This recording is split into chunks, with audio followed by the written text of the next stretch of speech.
हे भैया के सारी होए होए होए कहूँ हावस कुमारी होए होए होए हे भैया के सारी हावस कुमारी बड़ भोली भाली वो आना दिला लगा के वो रानी बन जा दिल वाली वो आना दिला लगा के वो रानी बन जा दिल वाली वो हे भैया के सारी होए होए होए कहूँ हावस कुमारी होए होए होए हे भैया के सारी हावस कुमारी बड़ भोली भाली वो आना दिला लगा के वो रानी बन जा दिल वाली वो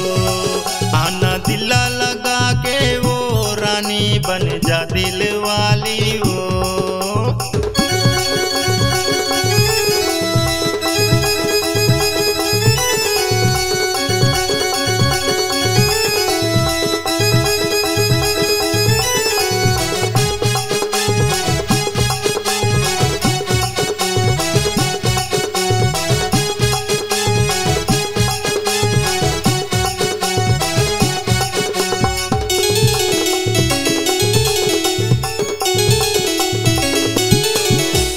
माया पीरित के माया मरानी तहुला तो मुझसे प्यार है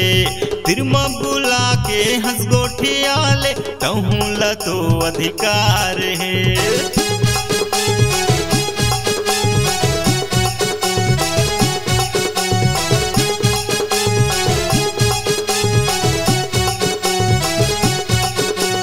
माया पीरित के माया मरानी तहुला तो मुझसे प्यार है तिरमा बुला के हंस गोठियाले तहुला तो अधिकार है। मोरे बंजा सुवारी होए होए होए ये गोरी नारी होए होए होए मोरे बंजा सुवारी ये गोरी नारी ये सीधी साधी वो आना दिला लगा के वो रानी बन जा दिल वाली वो आना दिला लगा के वो रानी बन जा दिल वाली वो।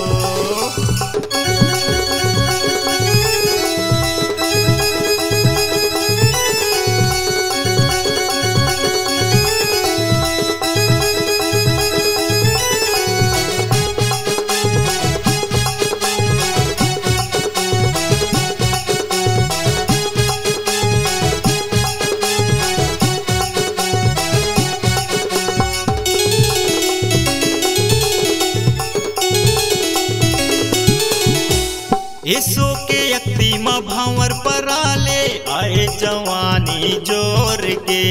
बड़पस ताबे तहा वो रानी बियस के माया ला छोड़ के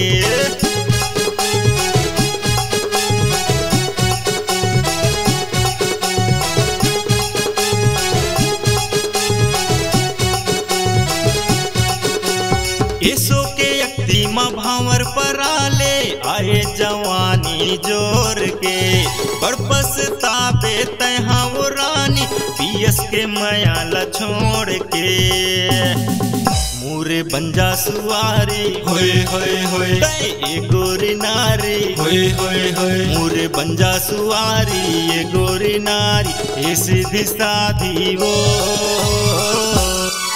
आना दिला लगा के वो रानी बन जा दिल वाली वो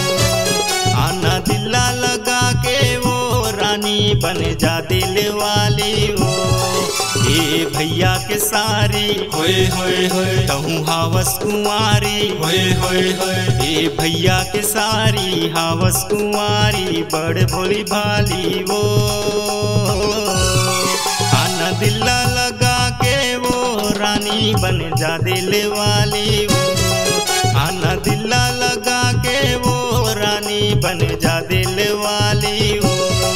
आना दिला लगा के वो रानी बन जा दिल वाली वो आना दिला लगा के वो रानी बन जा दिल वाली वो मोरे बंजा सुवारी वो ये गोरी नारी वो मोरे बंजा सुवारी वो ये दिल वाली वो। यदि आप अपने आवाज़ को एक नई पहचान, एक नई आयाम देना चाहते हैं तो चले आइए multi track digital recording studio Balpur. Mobile number है 9399995431।